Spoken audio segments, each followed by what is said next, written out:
Estamos começando a revisão de conteúdos de Sociologia da Rede Santa Mônica. Vamos iniciar pelo que é Sociologia e o Nascimento. Esse é o conteúdo destinado para a primeira série do ensino médio. Eu me chamo Maria Priscila, sou professora da rede. Nós iniciamos o nosso isolamento em março deste ano. E o conteúdo, a gente vai começar com uma breve revisão do conteúdo e depois seguir o conteúdo de maneira normal, fluindo de acordo com o material didático do Sistema SAIS. Então, para iniciar as reflexões importantes com relação à sociologia, algumas coisas que são sempre pertinentes e que eu considero importantes pontuar para os estudantes a abordagem sociológica, ela é uma abordagem coletiva e não individual.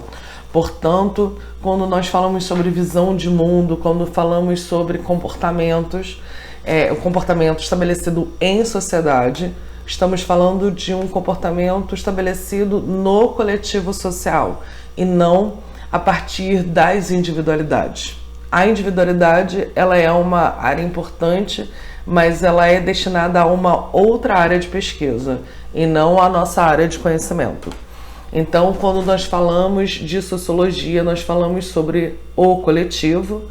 Isso é importante para a gente sempre, na hora que colocar as reflexões e pensar, a gente vai falar sobre o todo social, né? Tem por objetivo analisar o comportamento estabelecido em sociedade e questioná-lo, entendendo que inúmeros comportamentos estabelecidos em sociedade, eles são fruto de uma construção social e da nosso processo cultural, e alguns paralelos podem ser feitos entre a sociedade brasileira, por exemplo, e a sociedade indiana, ou a sociedade portuguesa. Então a gente pode ver que existem parâmetros de comportamentos que são diferentes.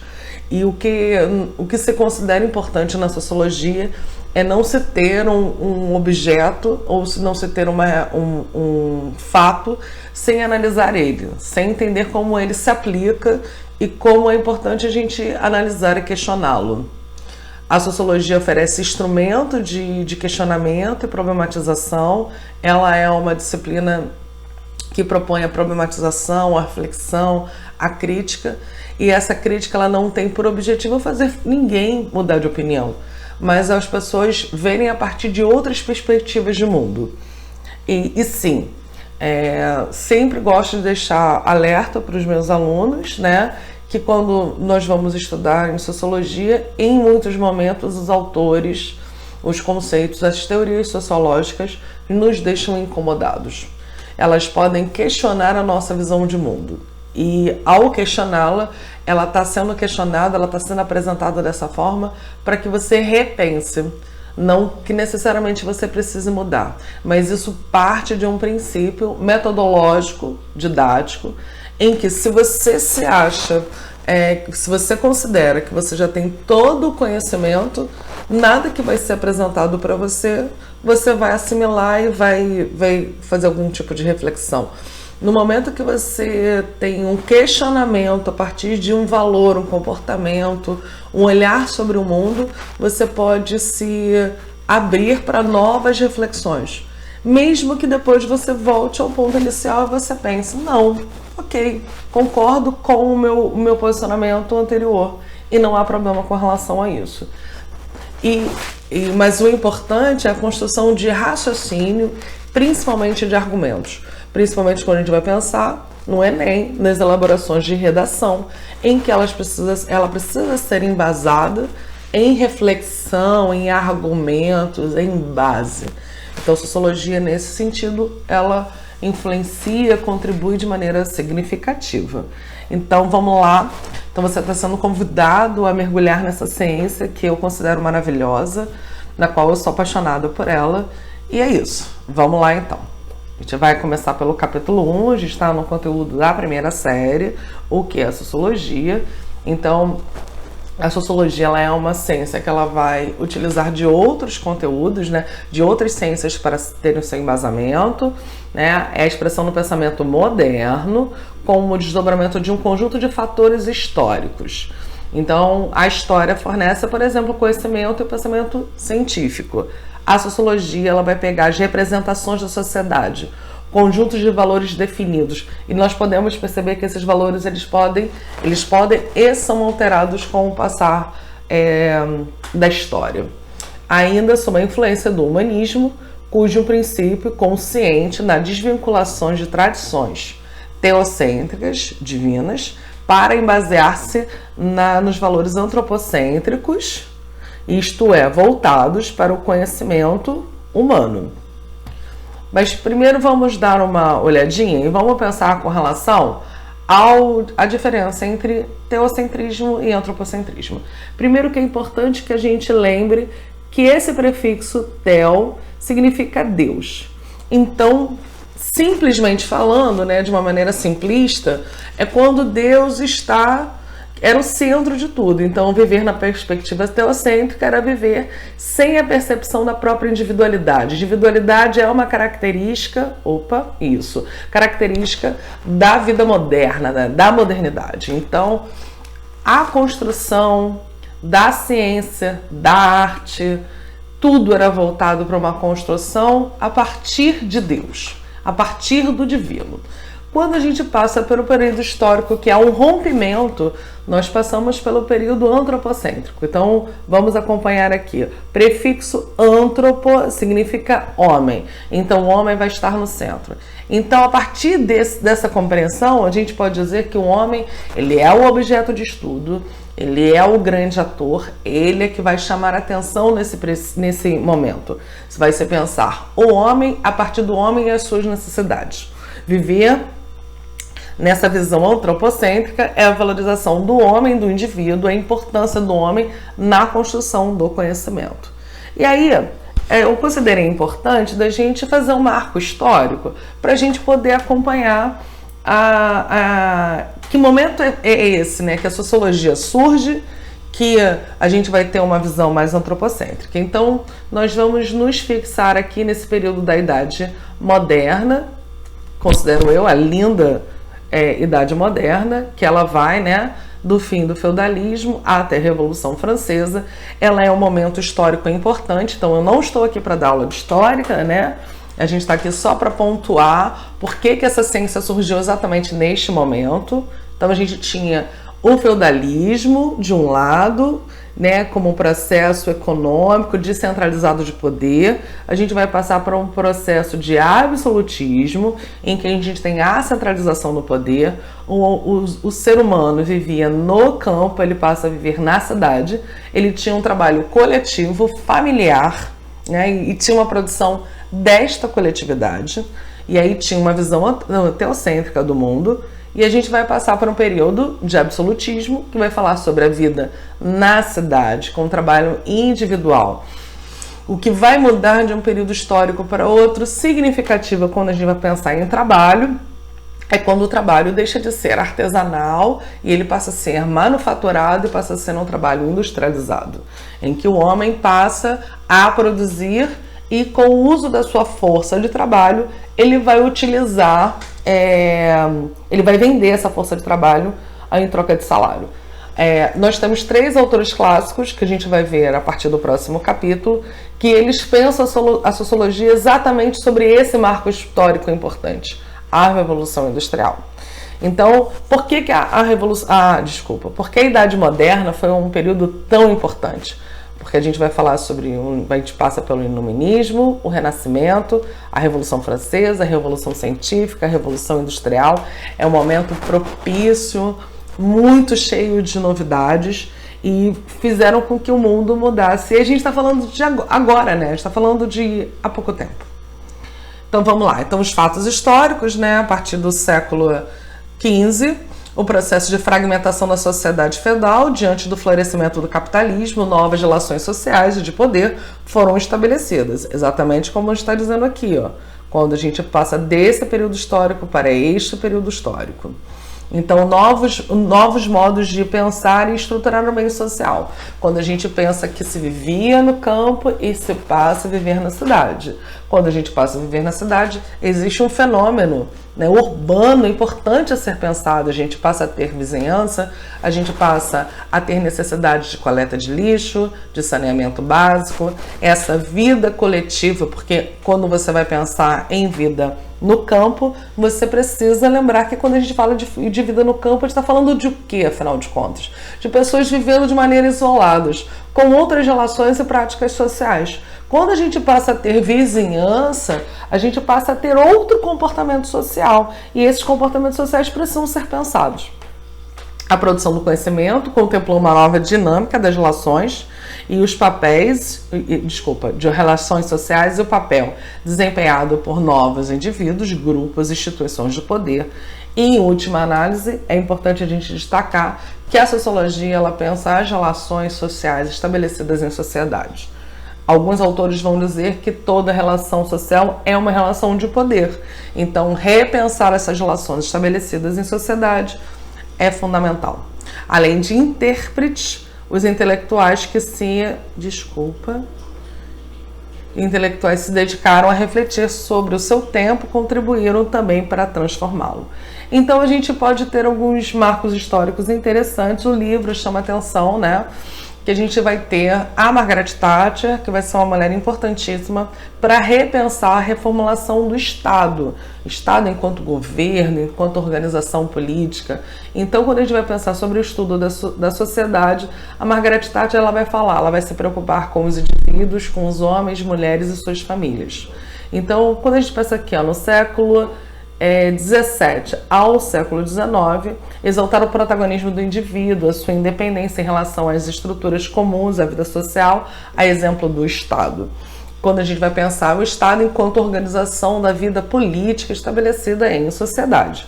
A Margaret Thatcher, por exemplo, que foi uma líder do século XX, ela vai destacar a importância do indivíduo. E aí a gente tem diferenças de abordagens sociais. Então, assim, a gente vai falar aqui, né, a sociedade era uma combinação de instituições, de modos de relações, formas de organização, normas, que constitui todo o interrelacionado no qual se viver determina a população humana. E aí a gente está falando sobre o Peter, né? Todo complexo, imóvel, refluxo da dinâmica das relações sociais globais. E aí a gente precisa entender que quando a história vai mudando, quando a gente tem novas mudanças históricas significativas, por exemplo, como a globalização, as relações sociais elas vão ser alteradas. Quando a gente pode pensar que a tecnologia ela tem um impacto significativo na nossa vida com relação ao uso que nós temos com relação ao tempo. O tempo hoje é um tempo completamente diferente dos nossos avós. E muito mais diferente ainda quando a gente vai pensar, por exemplo, na Idade Média, em que a lógica de vida ela estabelecia uma outra dinâmica social, erguida a partir de uma estrutura de poder político capaz de influenciar as ações individuais. Então, há uma influência e não uma determinação.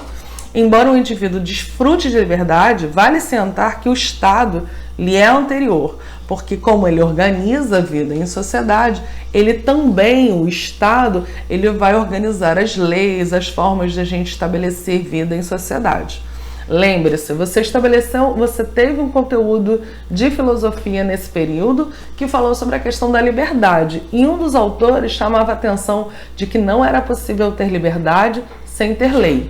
Então, o Estado é essa instituição política responsável por organizar essa vida em sociedade. E essas referências exercem sobre ele uma força de ordenadora, disciplinadora, sem as quais ele seria incapaz de viver em sociedade. Sim, o Estado é essa instituição fundamental que estabelece regras de convívio social, porque a gente estabelece que a gente vai viver em sociedade e precisa ter uma regra comum estabelecida por todos.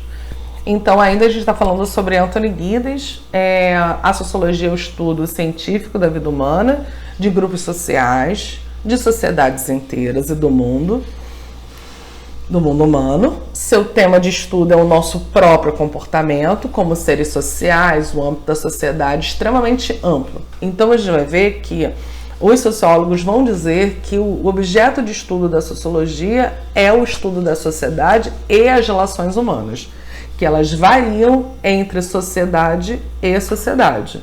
Então, a gente pode até perceber que, por exemplo, a formação social da Índia, ela é completamente diferente da sociedade brasileira. Precisamos entender que são hemisférios diferentes. Então, a gente vai pensar muito na sociedade moderna, ocidental, que nós nos encaixamos. Então, a sociologia ela tem como preocupação fundamental pensar as desigualdades sociais estabelecidas em sociedade. E existem alguns temas que são importantes, nos quais nós iremos passar ao decorrer do ano letivo.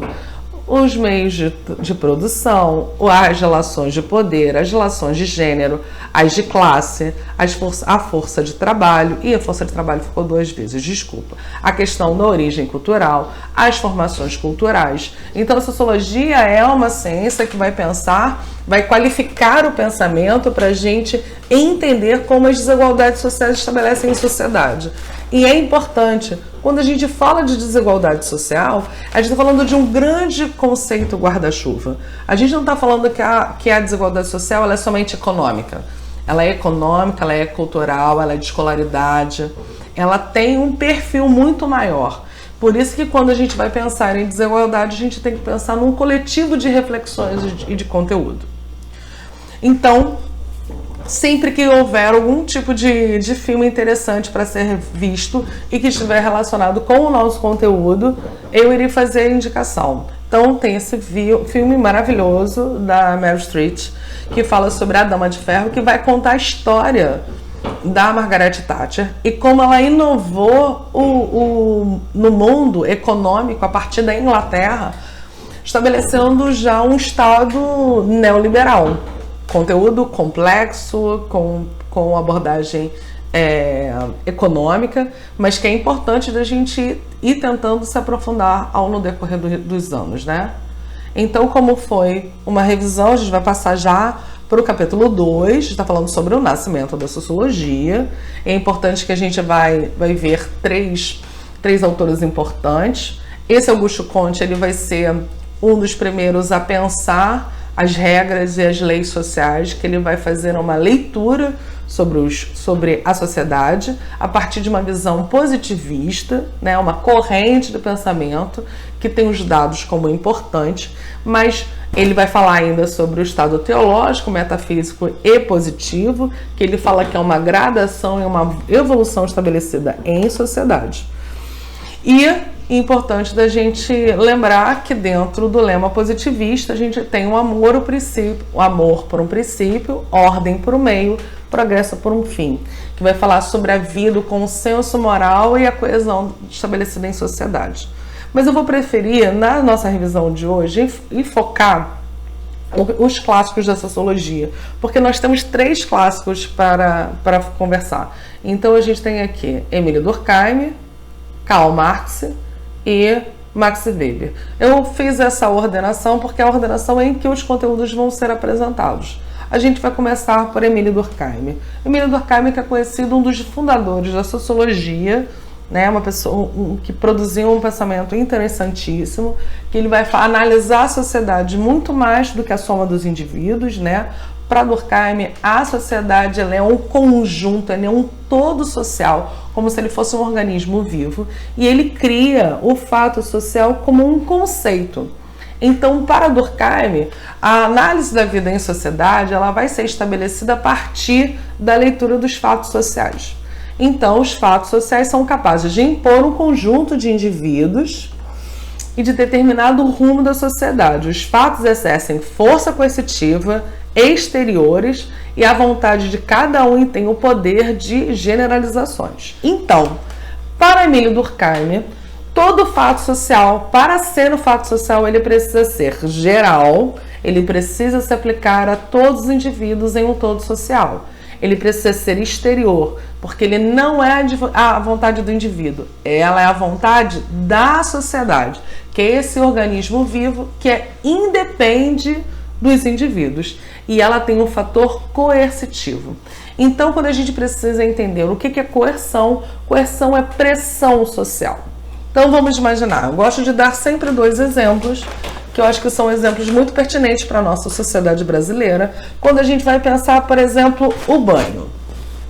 O banho, ele é um elemento de um fato social da sociedade brasileira, porque ele é um processo de adequamento de todos os indivíduos, porque dentro da sociedade brasileira, todo mundo, teoricamente, toma banho todos os dias. Então, uma criança não amanhece com 2 anos de idade e pensa, olha meu Deus, eu hoje resolvi tomar um banho. Isso não vai acontecer. O que vai acontecer é que ela foi condicionada durante o processo de vida dela a tomar banho diariamente. A mãe dela vai e diz assim, vamos lá fulano, vamos tomar banho agora, vamos tomar banho, olha, mamãe vai verificar, vai tomar banho direitinho, o pai vai olhar e falar assim, vamos lá tomar banho que o papai vai ver se você tomou banho direitinho.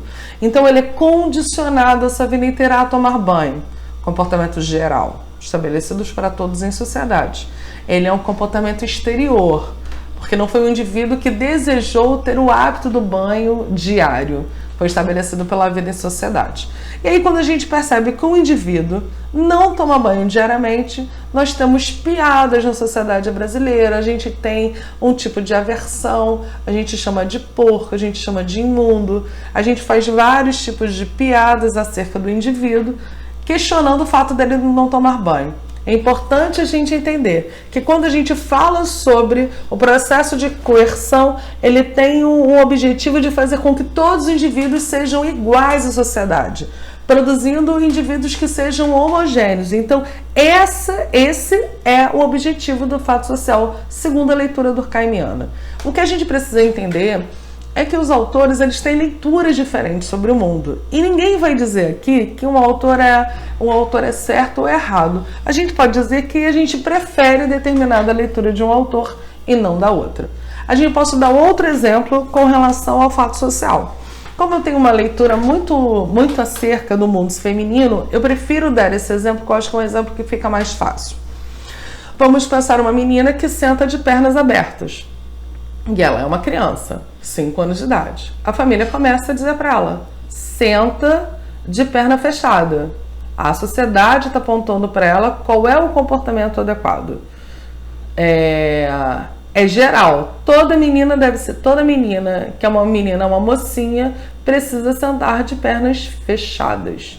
E ela é uma coerção, porque toda vez que a menina senta de perna aberta, alguém da família, da escola, dos amigos, vai dizer assim, nossa, senta de perna fechada, menina de família, e você é uma mocinha, mocinhas sentam de pernas fechadas, para que ter um comportamento. E aí, as minhas alunas vão dizer, não, professora, eu sento de perna aberta. Por isso que a gente precisa pensar que essa abordagem é uma abordagem coletiva. Então, vamos dizer que uma moça, ela deseja um emprego. E ela quer muito trabalhar naquela empresa, naquela instituição. Então, ela vai fazer uma entrevista de emprego.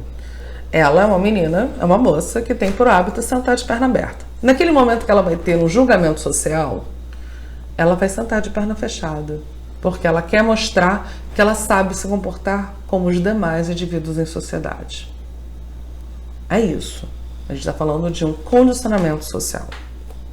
Então, os fatos sociais, segundo Emile Durkheim, deveriam ser estudados como coisas. Ele vai atribuir esse conceito e ele vai estudar a vida em sociedade, pensar criticamente com base em um método, romper com o senso comum, né? Porque o senso comum ele emerge da vida em sociedade como um pensamento corriqueiro e inquestionável em muitos momentos, e a sociologia enquanto ciência, ela vai questionar o tempo todo, identificar características do objeto estudado e formular princípios gerais.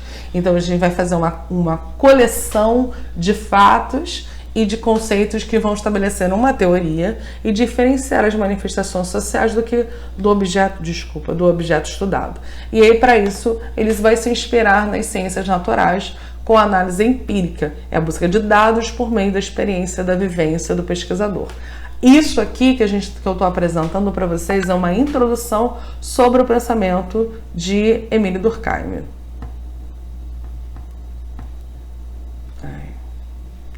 Então, a luta... Eu preciso de 1 minuto. Voltando à gravação. Então, a gente vai pensar que o Durkheim, ele foi um autor, que foi um sociólogo que pensou a sua base de pensamento a partir, né, de dados de análise. Então, a gente vai passar para um outro autor. O que é importante da gente diferenciar um autor do outro, a gente perceber que cada autor vai ter uma visão do mundo. O Durkheim, ele é um autor, ele é um sociólogo que pensa muito a vida social. E a sua leitura é a partir de uma leitura social. Enquanto que o Marx, ele vai ser um autor que vai pensar muito mais sobre a leitura econômica. Então, Marx, né, Karl Marx, ele vai estabelecer a questão da luta de classe, né, como um conceito, sugere a ciência como uma ferramenta a partir da qual é possível promover a revolução social, né, ele vai falar sobre o processo da análise da vida em sociedade a partir da revolução industrial. É importante destacar que o Durkheim também fez uma análise a partir da vida da revolução industrial. E ele vai analisar esse contexto, né, das revoluções industrial e francesa. Marx se posicionou de maneira contrária ao capitalismo, né? Ele vai falar sobre a proletarização, quando a gente entende do que é ser proletário, tá? Das bases das relações mantidas pela burguesia em relação ao proletariado. Ele vai estabelecer esse conceito chamado de luta de classe, e aí, para a gente entender a luta de classe, a gente precisa entender o materialismo histórico. Para o pensador, a história não é o fruto do acaso, posto que são homens, que são os seres humanos que interagem entre si para satisfazerem suas necessidades materiais, e nessa medida desencadeiam o processo histórico. Então, o processo histórico, por Marx, estabelecido a partir do materialismo histórico, seria o conflito, né, o antagonismo, a oposição de duas classes sociais, que ele vai chamar que são os capitalistas, né, que é a burguesia, que possui o modo de produção capitalista, e o proletariado, que é o trabalhador que vende a sua força de trabalho em troca de salário. Então ele está dizendo aqui, né, ó, o trabalhador, ele vende a sua força de trabalho em troca de salário, enquanto que o burguês é aquele que detém capital, ferramenta, e com isso o modo de produção capitalista. Ele vai dizer que a ferramenta, né, que o motor da história é essa contradição que é estabelecida dentro da luta de classe. O materialismo histórico é uma abordagem metodológica ao estudo da sociedade, da economia e da história, e procura as causas de desenvolvimento e mudanças na sociedade humana, nos meios pelos quais os seres humanos produzem coletivamente as necessidades da vida. Então ele vai analisar a partir dessas relações estabelecidas no mundo concreto e real. E aí a gente vai passar para o nosso terceiro autor, lembrando que a gente está fazendo uma pincelada, que isso é uma revisão. O pensador Max Weber destacou seu pensamento a importância do indivíduo. Então, o Weber, ele vai pensar a partir do indivíduo, e do indivíduo ele vai passar para o todo social. Então, para ele, né, esse conceito consiste em compreender o indivíduo para compreender o todo, para compreender o social. Então, ele pensa a partir do indivíduo, e do indivíduo ele vai pensar no todo estabelecido em sociedade. A ação social, que é o conceito-chave do autor, né? O conceito refere-se a uma ação do indivíduo, mas apenas enquanto dirigida a outro indivíduo ou grupo. E, ao mesmo tempo que se dirige para algo, será de certa forma orientada pelo objeto, indivíduo ou grupo ao qual se dirige. Então, vamos entender como é que é esse conceito. De certa forma, sim, desde sua ação, torna-se uma ação social, quando é aceita por uma parcela significativa da população. Quando eu tenho um comportamento estabelecido na vida em sociedade. Ou seja, quando o indivíduo leva os outros em consideração no momento de tomar uma atitude. E aí eu fiz um esquema para o nosso entendimento. Então a gente vai pensar aqui em uma ação social. O indivíduo dirigir a palavra ao público. Isso é uma ação. Por exemplo, eu elaborei a aula, o meu PowerPoint, sentei no lugar mais silencioso na minha casa, peguei o meu notebook, o meu fone de ouvido, estou aqui gravando. Isso é uma ação social racional, estabelecida. Ela tem um objetivo, ela tem uma prática, para que todo mundo entenda que eu estou elaborando o conteúdo passando para o grupo. Elas podem ser elaboradas ou emotiva.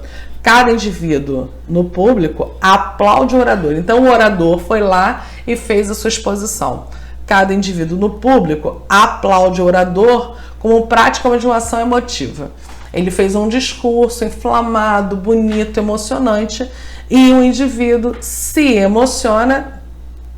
Desculpa, queridos, tá trocado. Então, aqui, ó. Só um minuto. Deixa eu só parar o conteúdo. 1 minuto.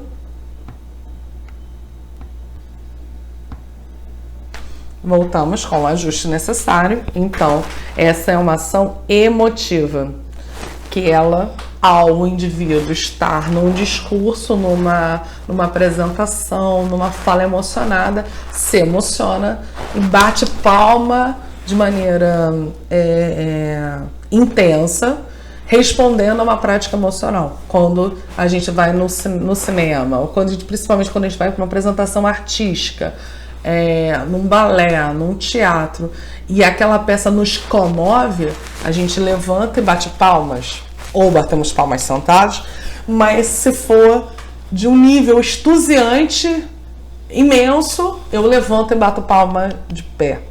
É significativo para a vida em sociedade. Quando alguém bate palma de pé, significa que ela está concordando, emocionada, feliz. É um comportamento social. Então, o indivíduo que assiste, o ator, que tem a sua peça finalizada, no seu último ato, e que vê a plateia em pé batendo palma para ele, é uma ação social emotiva, porque há uma compreensão de que o público realmente gostou.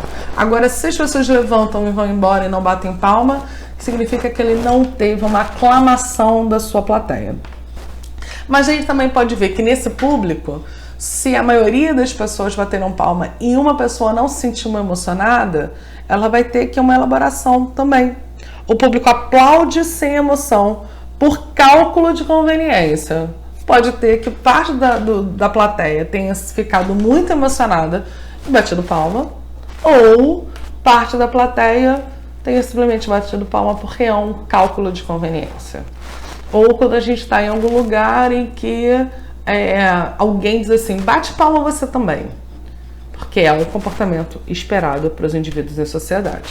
E agora, uma tarefa que eu acho que é importante que vocês tenham e que vocês elaborem é, após assistir a esta aula ou a todas as outras aulas que vocês irão assistir, produzir uma organização mental do que foi aprendido. Revisite o seu livro didático, elabore um resumo dos apontamentos que você considera importantes e organize o seu conhecimento. Existem alguns instrumentos necessários.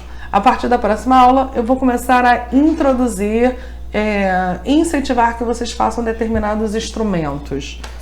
Para começar, vou sugerir que vocês façam um resumo do que vocês consideram como importante.